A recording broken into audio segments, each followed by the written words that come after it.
2 Pierre au chapitre 3 et on lit à partir du verset 9.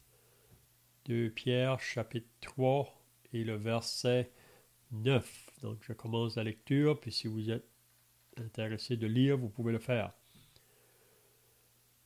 Le Seigneur ne tarde pas dans l'accomplissement de la promesse, comme quelques-uns le croient, mais il use de patience envers vous, ne voulant pas qu'aucun périsse, mais voulant que tous arrivent à la repentance.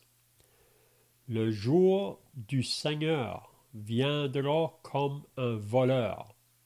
En ce jour, les cieux passeront avec fracas, les éléments embrasés se dissoudront, et la terre, avec les œuvres qu'elle renferme, sera consumée.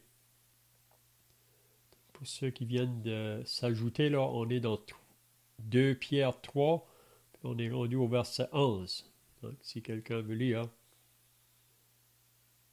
Puisque donc toutes ces choses doivent se dissoudre, quelles ne doivent pas être la sainteté de votre conduite et votre piété, tandis, tandis que vous attendez et hâtez l'avènement du jour de Dieu, à cause duquel les cieux enflammés se dissoudront et les éléments embrasés se fondront.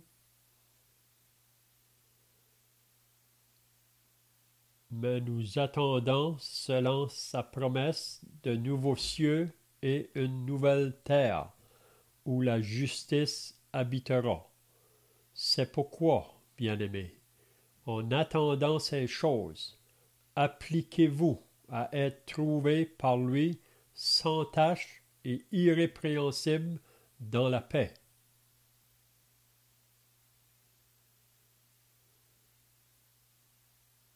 Croyez que la patience de notre Seigneur est votre salut, comme notre bien-aimé frère Paul vous l'a aussi écrit, selon la sagesse qui lui a été donnée. C'est ce qu'il fait dans toutes les lettres où il parle de ces choses, dans lesquelles il y a des points difficiles à comprendre, dont les personnes ignorantes et mal affermies tordent le sens comme celui des autres écritures pour leur propre ruine.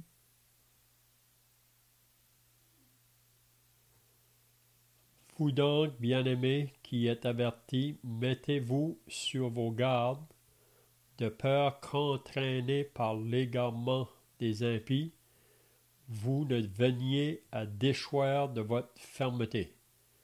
Mais croissez dans la grâce et dans la connaissance de notre Seigneur et Sauveur Jésus-Christ. À lui soit la gloire maintenant et pour l'éternité. Amen. C'est bien, donc, si vous étiez là la semaine passée, on avait regardé le début du chapitre 3 de la deuxième épître de Pierre. On avait dit que Pierre pouvait dire au début là, du chapitre 3 qu'il avait écrit une première lettre. Il a aussi écrit cette deuxième lettre. Puis la raison, c'était pour chercher à éveiller par des avertissements votre saine intelligence. Donc Pierre veut que notre intelligence soit renouvelée dans les pensées de Dieu ou les voies de Dieu.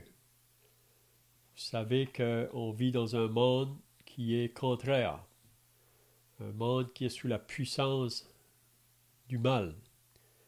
Mais pour nous qui sommes nés de nouveau, nous qui sommes des enfants de Dieu, on devrait ajuster nos pensées avec les pensées de Dieu.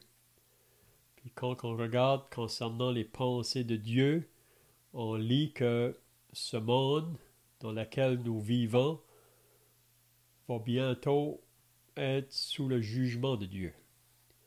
Pas parce que Dieu prend plaisir de juger, mais parce que l'homme refuse de se repentir puis de se tourner vers son Créateur. Donc, comme dans les jours de Noé, Dieu a été patient avant qu'il a jugé la terre. Il avait Noé pour que Noé puisse annoncer à sa génération qu'un déluge allait venir, à moins que les gens se repentent. Donc on sait qu'après 100 ans de prédication, seulement sa famille est entrée dans l'arche. Puis toutes les autres ont péri dans le déluge. Puis Jésus en parle dans Matthieu au chapitre 24. Il dit « Ce qui est arrivé au temps de Noé arrivera de même à l'avènement du Fils de l'homme. » Il nous dit que dans le temps de Noé, comme aujourd'hui, le monde mange, boit, bâtit, il vend, puis jusqu'au jour où le déluge vint et les emporte tous. C'est ça qu'on va voir aussi ce matin, que quand Dieu vient pour juger ce monde, ça va se faire soudainement. Mais on avait vu aussi la semaine passée que dans les derniers temps, Pierre dit qu'il va venir des moqueurs avec leur raillerie, marchant selon leur propre convoitise. Puis ces personnes-là se moquent à la pensée que Jésus revient. Puis ils nous disent, depuis que nos pères sont morts, tout reste depuis le commencement. C'est comme s'ils disent, ça ne va pas arriver ça. Mais ils veulent ignorer, Pierre dit. Ils veulent ignorer que Dieu a parlé dans les temps d'autrefois, puis que Dieu, quand il parle, il accomplit ses paroles. Donc ces gens-là se moquent, même si on dit que ce monde ici va bientôt être sous le jugement de Dieu, les gens refusent de croire ça. Ils veulent simplement ignorer ça. Parce que pour beaucoup de gens, c'est mangeant et buvant car demain nous mourrons. C'est ça la pensée des gens. Donc ils ne veulent pas penser qu'un jour ils auront à rendre compte à Dieu pour leur acte de péché. Donc ils veulent juste éteindre cette pensée-là. Ils veulent l'ignorer. C'est pas qu'ils ne savent pas.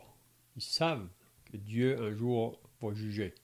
Mais le monde veut simplement l'ignorer. Donc, c'est ça qu'on avait vu la semaine passée, là, dans les premiers versets du chapitre 3. Puis on avait dit aussi que pour Dieu, un jour est comme 1000 ans sont comme un jour. Donc, on dit que la terre a été créée 6000 ans passés. Donc, pour Dieu, ça fait 6 jours. Donc, les gens voient ça loin, mais on sait qu'on vit dans un monde aujourd'hui où qui essaye de nous faire croire que la Terre existe depuis des milliards d'années. Mais ça, c'est faux. Vous savez qu'on est présentement 2000 ans après Jésus-Christ. Puis, le début de la création a été 4000 ans avant Jésus-Christ. Donc, pour le Seigneur, un jour est comme 1000 ans. Donc, on va commencer à partir du verset 9 maintenant. 2 Pierre 3 et le verset 9.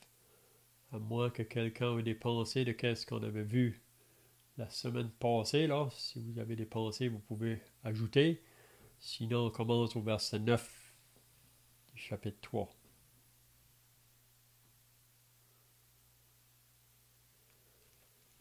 Donc, le verset 9 du chapitre 3, Pierre dit « Le Seigneur ne tarde pas dans l'accomplissement de la promesse, comme quelques-uns le croient. » Donc, Pierre veut que les chrétiens soient clairs sur ces promesses-là que Dieu a faites, qu'il va les accomplir. Donc, il dit, il ne tarde pas dans l'accomplissement de la promesse. Il y en a qui veulent ne pas croire cela. Et les gens qui veulent se moquer de cela. Que Jésus revient, que le jugement de Dieu va venir. Mais le Seigneur ne tarde pas. La raison qu'il n'est pas encore venu, ou que les jugements ne sont pas encore tombés, c'est qu'il use de patience envers vous, ne voulant pas qu'aucun périsse, mais voulant que tous arrivent à la repentance. Donc ce matin, la raison pourquoi que le Seigneur n'est pas encore venu, c'est qu'il veut que ceux qui ne sont pas encore sauvés puissent l'être. C'est aujourd'hui, c'est maintenant, le temps favorable. Donc le message de l'Évangile est encore annoncé partout. Puis le désir de Dieu, c'est que les pécheurs viennent à la repentance et à la foi en son Fils. Donc encore dans ces derniers jours, j'ai rencontré plusieurs personnes, puis c'est la question que je pose souvent, si toi tu devrais mourir aujourd'hui, où tu vas après la mort? Beaucoup veulent ignorer cette pensée-là, qui ne veulent pas penser à cela. Mais la mort est réelle. Il ne faut pas penser parce qu'on est jeune que ça ne peut pas nous arriver aujourd'hui. Encore dans ces derniers jours, j'ai entendu parler des personnes qu'on connaissait bien, qui sont parties dans l'éternité, subitement. Donc la mort est le rendez-vous de tous les vivants, puis on ne sait pas quand que ce temps-là va arriver. C'est pour ça qu'il faut être prêt. Donc c'est pendant notre vivant qu'il faut faire notre décision. Vous savez, en parlant avec quelqu'un cette semaine, en lui posant cette question, si tu meurs, où tu vas? Il dit, je ne sais pas. Dieu va décider ça à la fin. J'ai dit, Dieu a déjà décidé. Dieu veut que toi, tu sois sauvé. Il a tout pourvu pour toi. Il a donné son Fils. Mais si toi, tu refuses de croire à son Fils, donc la parole de Dieu dit que tu vas à la perdition. Donc c'est pour ça que c'est aujourd'hui qu'il faut faire ta décision. Après la mort, il va être trop tard. On a l'exemple de deux personnes, deux hommes, dans l'évangile de Luc que Jésus a parlé. Il parle de ces deux hommes-là pendant leur vivant sur la terre. Ensuite, il parle de ces deux hommes-là au jour de leur mort. Ensuite, il parle de ces deux hommes-là au-delà de la mort. Il nous dit qu'un était riche, l'autre était pauvre. Mais dans le récit, on peut voir que le pauvre était un homme qui s'avait repenti. Il était un croyant en Dieu.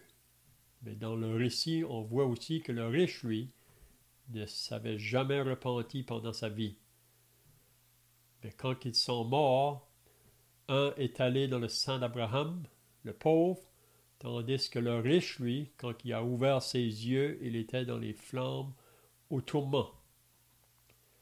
Puis on voit là qu'il a fait une prière, parce que de loin où il était, il voyait Abraham et Lazare dans son sang.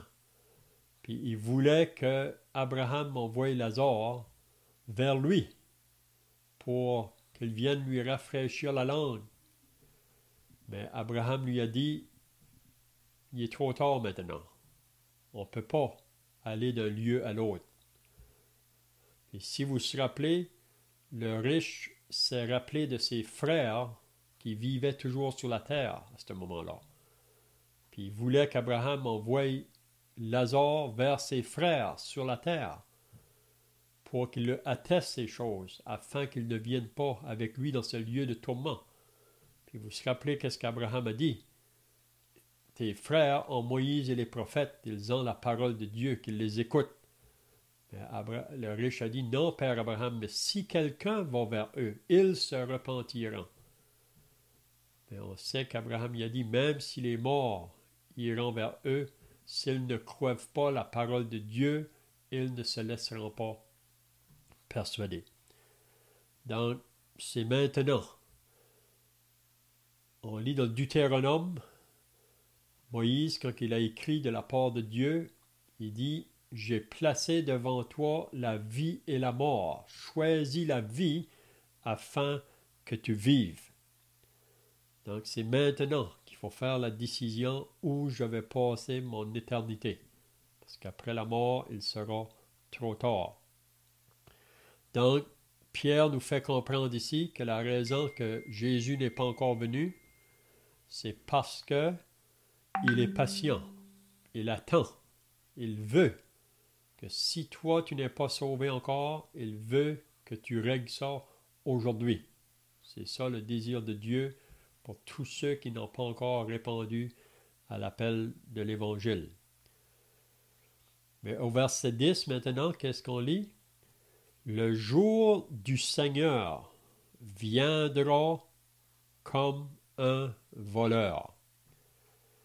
Donc ici, Pierre nous parle du jour du Seigneur. Peut-être qu'on se demande qu'est-ce que ça comprend ce jour-là. Vous savez, dans la parole de Dieu, il est mentionné de 4 jours. Il y a le jour de l'homme, ça c'est présentement. Il y a le jour de Christ, c'est quand Jésus viendra pour enlever son Église. Il y a ensuite le jour du Seigneur. Donc c'est ce jour-là que nous allons parler ce matin, le jour du Seigneur. Puis ensuite, il y a le jour de Dieu. Ça, c'est quand que les nouveaux cieux et la nouvelle terre seront créés. Ça, c'est le jour de Dieu. Donc, le jour du Seigneur viendra comme un voleur. Quand est-ce que ce jour-là commence? C'est juste après l'enlèvement. Puis, il faut bien comprendre ici, quand il parle du jour du Seigneur, ce n'est pas un jour de 24 heures. C'est une période de temps. Même les 4 jours qui sont mentionnés là, c'est des périodes de temps, si on peut dire. Donc, le jour du Seigneur, si on lit dans l'Ancien Testament, ce jour-là a été prophétisé par les prophètes. Puis c'est un jour qui parle concernant quand que Dieu va intervenir en jugement envers les hommes. Puis ce jour-là vient comme un voleur. Donc, peut-être qu'on pourrait tourner dans 1 Thessaloniciens 5. Qu'est-ce que Paul dit là? Parce que ce que Pierre nous dit, Paul aussi le confirme. Donc, dans 1 Thessaloniciens au chapitre 5, il nous dit que ce jour-là ne va pas surprendre ceux qui sont sauvés ou ceux qui sont associés à l'Église. Donc, 1 Thessaloniciens 5, à partir du verset 1, il dit, « Pour ce qui est des temps et des moments, vous n'avez pas besoin, frères, qu'on vous en écrive, car vous savez bien vous-même, » puis remarquez ici qu'est-ce qu'il dit, « que le jour du Seigneur viendra comme un voleur dans la nuit. » Donc, le jour du Seigneur viendra comme un voleur dans la nuit. Si un voleur vient pour voler chez vous, vous n'allez pas le savoir. On ne sait pas quand il vient. Si on savait, on veille. Mais le voleur vient dans le temps où on ne l'attend pas ou qu'on ne veille pas. Mais il dit, le jour du Seigneur viendra comme un voleur dans la nuit. Donc ce jour-là va commencer, comme j'ai dit, après que l'Église sera enlevée. Puis ce jour-là va se terminer à la fin du 1000 ans, à la fin du règne de 1000 ans, que le Seigneur va régner sur la terre. Mais comment qu'il va débuter ce jour-là? On lit au verset 3, « Quand les hommes diront paix et sûreté », parce que si vous vous rappelez bien, qu'après que l'Église est enlevée, il commence une période de tribulation et de grande tribulation. Mais au début, c'est l'homme du péché qui va se lever, l'Antéchrist. Puis cet homme-là va apporter beaucoup de solutions aux problèmes du monde actuel. Puis c'est possible que bientôt, cet homme-là va se lever. Parce que le monde dans lequel nous vivons est en train de se préparer. Tout est en train de préparer ce monde à la venue de cet homme-là, l'Antichrist. Vous savez que le monde en général n'a pas reçu le vrai Christ, mais ils vont recevoir le faux. Donc cet homme-là, il va avoir une grande puissance. Si vous voulez, on va lire qu'est-ce qui va caractériser cet homme-là. Si on va dans 2 Thessaloniciens au chapitre 2, si on lit au verset 3, ici Paul dit que personne ne vous séduise d'aucune manière, car il faut que l'apostasie soit arrivée auparavant et qu'on ait vu paraître l'homme du péché, le fils de la perdition.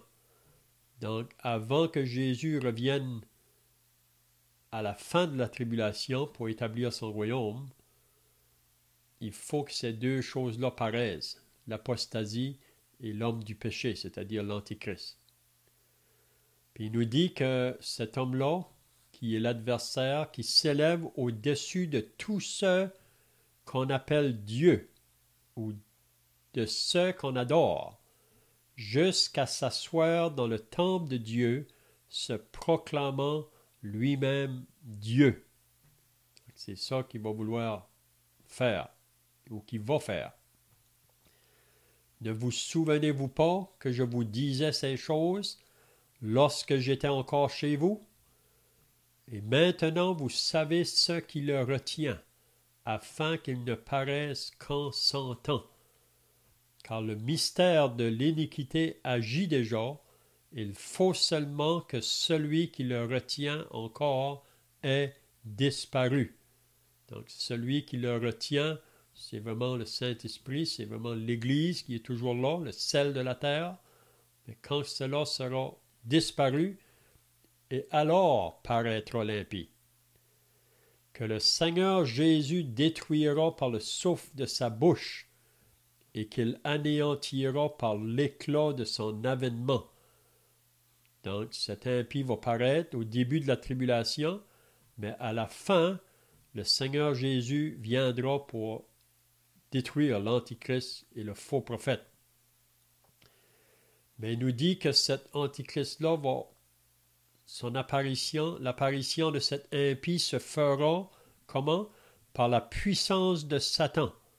Si vous lisez dans Apocalypse 13, on lit concernant la première bête qui monte de la mer, puis ça représente vraiment l'Antichrist.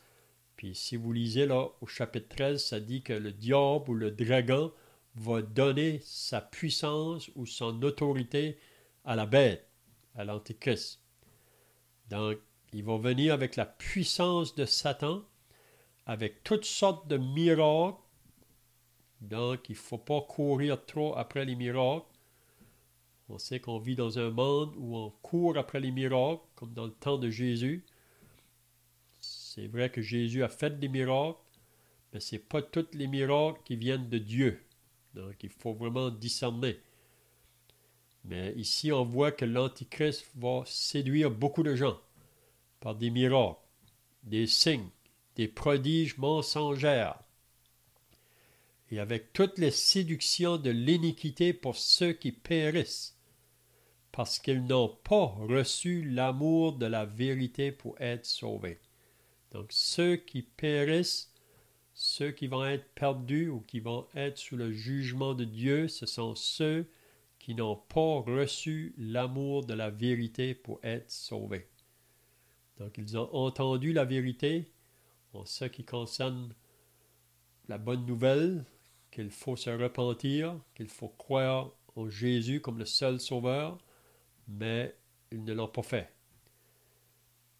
Donc qu'est-ce qui va arriver à ceux qui ne croient pas à la bonne nouvelle? Il dit ici que Dieu leur envoie une puissance d'égarement pour qu'ils croient au mensonge.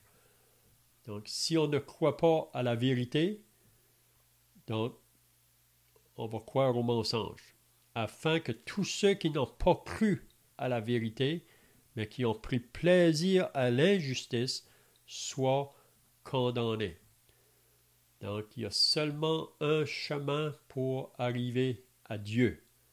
Encore cette semaine, je parle avec quelqu'un, pour lui, il y a plusieurs chemins. Mais ça, c'est contraire à ce que la Bible dit. Donc, je lui ai dit que si tu ne viens pas à Jésus, tu ne seras jamais au ciel. Mais lui m'a dit, on se verra en haut. J'ai dit, c'est vrai qu'on va se voir en haut, parce qu'au jour du jugement dernier, vous savez que les croyants seront à côté de Jésus. Et tous ceux qui ont refusé de croire en Jésus vont être là aussi, en avant. Donc, toute personne avec laquelle nous avons parlé pour communiquer le message de l'Évangile, mais qu'ils ne l'ont pas cru, un jour on les verra pour la dernière fois au jour du jugement. Donc, afin que tous ceux qui n'ont pas cru à la vérité, mais qui ont pris plaisir à l'injustice, soient condamnés. C'est très clair. Donc, si on revient à 1 Thessaloniciens 5, donc l'Antichrist donc, se lève, puis il va apporter, comme j'ai dit tout à l'heure, beaucoup de solutions aux problèmes du monde actuel. Donc, c'est pour ça que la majorité vont l'accepter. Puis ça nous dit, alors quand les hommes diront paix et sûreté, alors une ruine soudaine les surprendra. Puis ça va se faire comme les douleurs de l'enfantement surprennent la femme enceinte, et ils n'échapperont point. Parce que quand l'Antichrist va s'asseoir dans le temple, après là qu'il va se manifester à ce monde ici, il va s'asseoir dans le temple pour se proclamer Dieu. Puis c'est à ce moment-là qu'il va placer un décret, si on peut dire, qu'il faut que tout le monde l'adore et qu'il porte sa marque sur la main droite ou sur leur front. Puis tous ceux qui vont refuser, il va les exterminer. Il va vouloir les exterminer. Donc, je vais juste venir de nouveau à 2 Pierre, là, parce qu'on revient de nouveau à 1 Thessaloniciens 5, mais j'aimerais devenir ici de nouveau. Donc, le verset 10, on dit « Le jour du Seigneur viendra ». Donc, ce jour, il faut le souligner, que ça va commencer après l'enlèvement. Puis, il va se terminer à la fin des 1000 ans. Donc, qu'est-ce qui va prendre place dans ce jour? Puis, on croit que ça va se faire à la fin, là, quand ça va être accompli. Le jour du Seigneur viendra comme un voleur. En ce jour, les cieux passeront avec fracas. Donc, Pierre veut que les croyants comprennent cette vérité-là. Parce qu'on vit dans un monde où on nie concernant le jour du jugement. Mais il dit, les cieux passeront avec fracas, les éléments embrasés se dissoudront, et la terre avec les œuvres qu'elle renferme sera consumée. Donc c'est pour ça que nous, chrétiens, on ne doit pas trop s'attacher à ce monde ici. Parce que ce monde ici va bientôt disparaître sur le jugement de Dieu. Même Jean nous dit dans son épître que le monde passe et ses convoitises aussi, mais celui qui fait la volonté de Dieu demeure éternellement.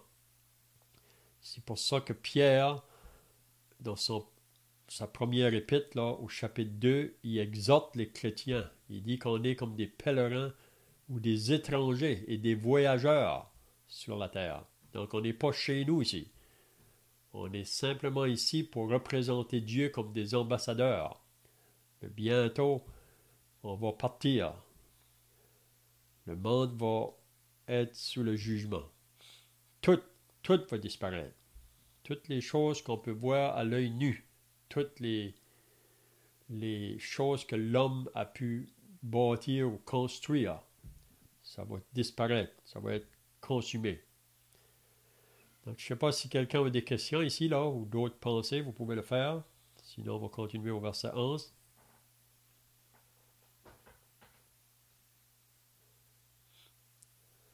Donc, le verset 11, qu'est-ce que Pierre dit maintenant? Il parle à nous, chrétiens.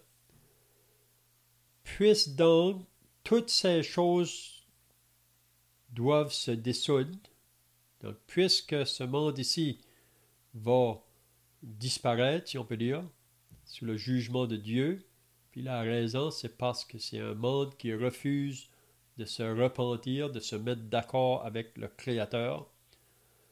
Donc, puisque donc toutes ces choses doivent se dissoudre, donc il parle à nous maintenant, quelles ne doivent pas être la sainteté de votre conduite et votre piété.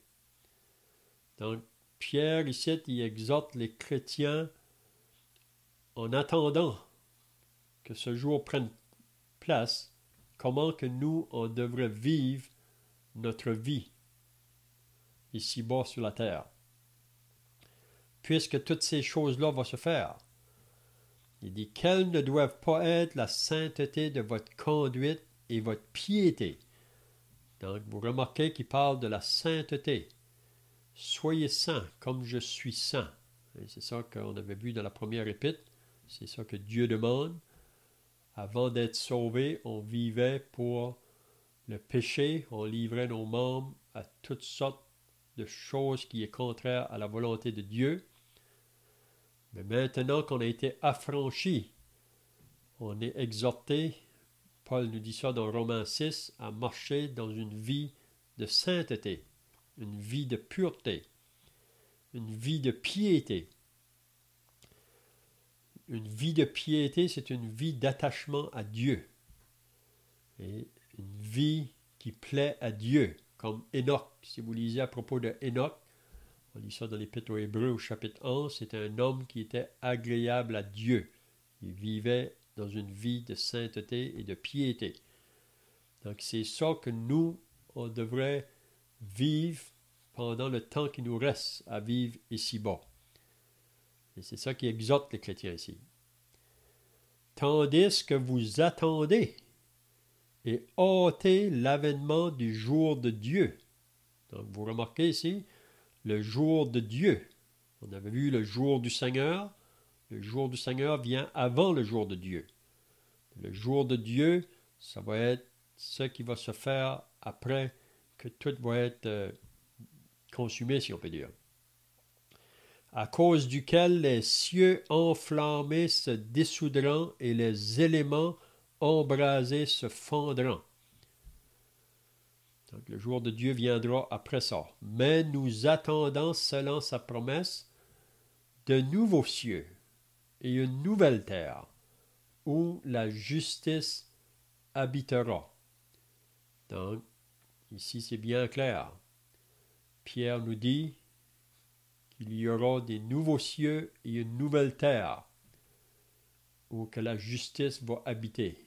là où il n'y aura plus aucun mal, là où il n'y aura plus aucune souffrance, aucune maladie, aucun pleur, aucune lamentation. Ça va être pour toujours. Donc c'est pour ça qu'il dit au verset 14, il répète encore un peu la même chose qu'il dit au verset 11, là. C'est pourquoi, mes bien-aimés, en attendant ces choses, donc on est en attente que ces choses-là vont prendre place. Puis on sait que pour nous qui sommes associés à l'Église, avant que ces choses ici prennent place, il y a au moins 1700 ans. Hein? Parce qu'on sait que si Jésus vient nous enlever aujourd'hui, il y a 7 ans de tribulation, puis ensuite il va y avoir le 1000 ans qui va être établi, le règne du Seigneur. Puis c'est à la fin de ces choses-là que ces choses-ci vont prendre place là. Mais nous, il dit, c'est pourquoi, bien-aimés, en attendant ces choses, appliquez-vous à être trouvés par lui sans tache et irrépréhensible dans la paix. Donc, il nous dit encore un peu la même chose qu'il nous a dit au verset 11.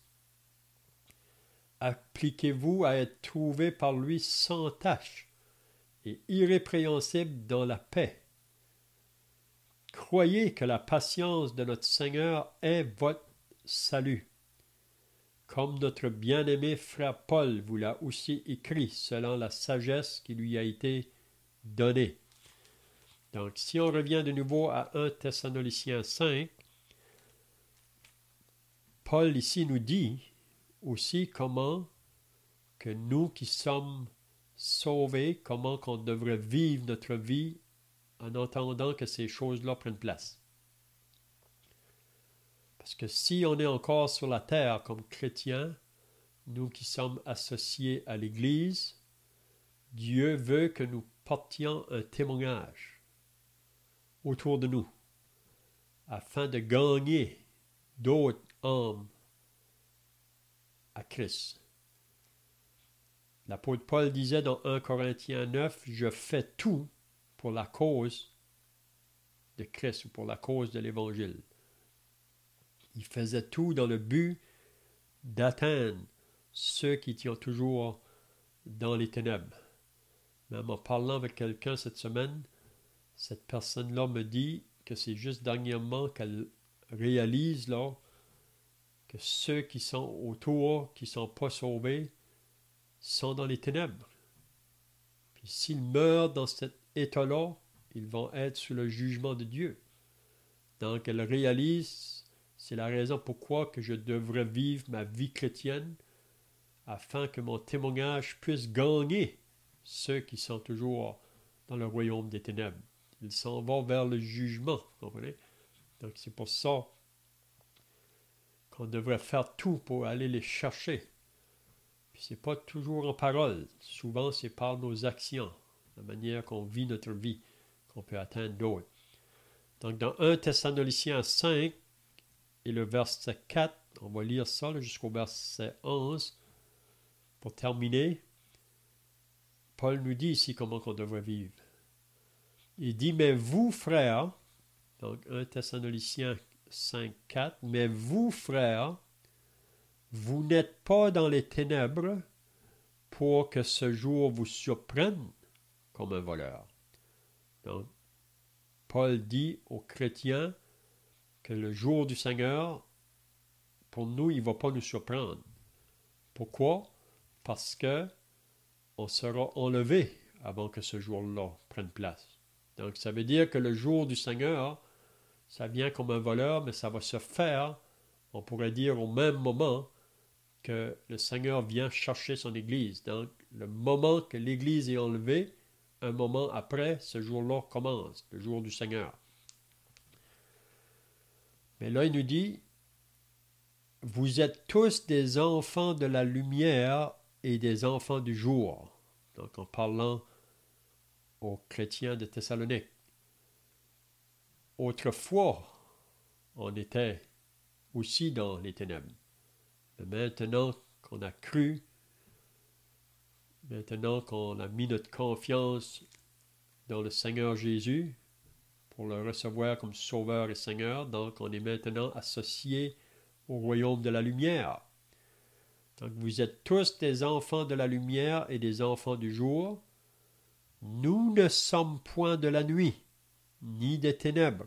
Donc ça c'est bien de réaliser ça pour nous qui sommes sauvés. On n'est plus associés à la nuit, ni aux ténèbres. On est des enfants de lumière. Même Jésus a dit, vous êtes la lumière du monde. Qu'est-ce qu'il dit au verset 6? Ne dormons donc point comme les autres. Donc ici, on peut voir que c'est possible pour un chrétien de s'endormir et de ne pas veiller. Mais on est exhorté souvent dans la parole. Même Jésus à ses disciples pouvait dire « Veillez et priez ». L'esprit est bien disposé, mais la chair est faible. Donc, à moins de veiller et de prier, on peut se laisser aller avec la chair. Puis la chair, vraiment, elle veut qu'on dorme. C'est ça qu'elle veut. Ne dormons donc point comme les autres. Donc, le monde autour dorme. Ils sont vraiment endormis par le diable, si on peut dire, qui les berce, qui lui fait croire que toutes ces choses-là, ce n'est pas vrai, qu'on peut continuer à vivre dans notre vie de péché, mangeant, buvant, demain nous allons mourir. Puis c'est ça vraiment que les faux docteurs, si vous vous rappelez dans le chapitre 2 de la deuxième épître de Pierre, c'est ça qu'ils disent vraiment. C'est pour ça qu'ils attirent des foules de personnes à eux. Mais ne dormons donc point comme les autres. Donc les chrétiens, on est appelés à veiller et pas dormir. Mais veillons et soyons sobres, ou soyons modérés, soyons sérieux, parce que c'est sérieux l'affaire. Quand on réalise qu'il y a une multitude, soit dans nos familles, parmi nos voisins, parmi tous ceux qu'on rencontre, une multitude qui sont dans le royaume des ténèbres. Puis s'ils meurent là, ils vont être sous le jugement de Dieu pour l'éternité. Donc c'est la raison pourquoi on devrait être des gens sobres dans le but là d'essayer d'atteindre ces âmes-là qui s'en vont vers le jugement. Car ceux qui dorment, dorment la nuit, et ceux qui s'enivrent la nuit. Ça veut dire que le mal, ça se fait dans la nuit. Mais nous qui sommes du jour, donc il répète à plusieurs reprises ici, nous qui sommes du jour, soyons sobres. Il répète de nouveau, la sobriété. On vit dans un monde aujourd'hui, vous l'avez remarqué pour sûr, que rien n'est sobre. Tout est tourné à la plaisanterie, à la folie. On peut voir ça partout autour de nous. Même quand ça vient les choses de Dieu, on ne prend pas ça au sérieux. Oui? Mais nous, chrétiens, on est appelés à être sobres, ayant revêtu la cuirasse de la foi et de la charité, et ayant pour casque l'espérance du salut. Donc, Paul dit, soyons sobres, ayant revêtu la cuirasse de la foi. Donc, on est appelé à marcher par la foi et non pas par la vue. Ce monde ici marche par la vue, mais nous, chrétiens, c'est par la foi. Et l'amour. Donc, l'amour ici, c'est vraiment l'amour agapé. Un amour qui nous fait aimer même ceux qui nous font du mal. On est appelé à avoir de l'amour envers nos frères et sœurs. L'amour fraternel. On est souvent exhorté à ça dans la parole. Donc, ayant revêtu la cuirasse de la foi et de la charité, et ayant pour casque l'espérance du salut. Ça veut dire que dans nos têtes, on devrait nous occuper avec le retour du Seigneur, que Jésus revient. On devrait être dans la réalité de ça. c'est ça qui va nous garder, qui va garder nos pensées. Parce qu'il y a tellement de choses pour détourner nos pensées. Puis là, il nous dit, car Dieu ne nous a pas destinés à la colère, mais à l'acquisition du salut par notre Seigneur Jésus-Christ. Donc ici, c'est bien clair que nous, on ne sera pas sur ce jour de colère qui va venir. Il ne nous a pas destinés à ça. Qui est mort pour nous afin que soit que nous veillions, soit que nous dormions, nous vivions ensemble avec lui. C'est pourquoi, on termine ici, exhortez-vous réciproquement et édifiez-vous les uns les autres comme en réalité vous le faites. Donc on est appelés, nous chrétiens, à nous exhorter, à nous édifier. Puis Paul dit, c'est ça que vous faites. Donc les chrétiens thessaloniques, vraiment, vous vous rappelez, dans le premier chapitre, Paul était vraiment réjoui d'entendre comment que ces chrétiens-là, face à des persécutions, à des grandes tribulations, ils continuaient à persévérer dans la foi, dans l'amour, dans l'espérance. On dit que c'est la vitamine pour les enfants de Dieu, la vitamine ABC, la foi, l'amour, l'espérance. Donc c'est tout qu'on va dire ce matin. Je ne sais pas si vous avez des pensées là, pour terminer ou des questions. Si vous voulez, vous pouvez le faire. Sinon, on va terminer par la prière. On pourra chanter un cantique.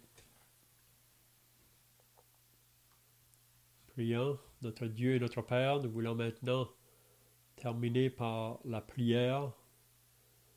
Et nous voulons te rendre grâce et te remercier pour ta parole qui nous a été donnée afin que nous puissions renouveler notre intelligence à tes pensées, parce que nous vivons dans un monde tout contraire, un monde qui veut ignorer ces choses.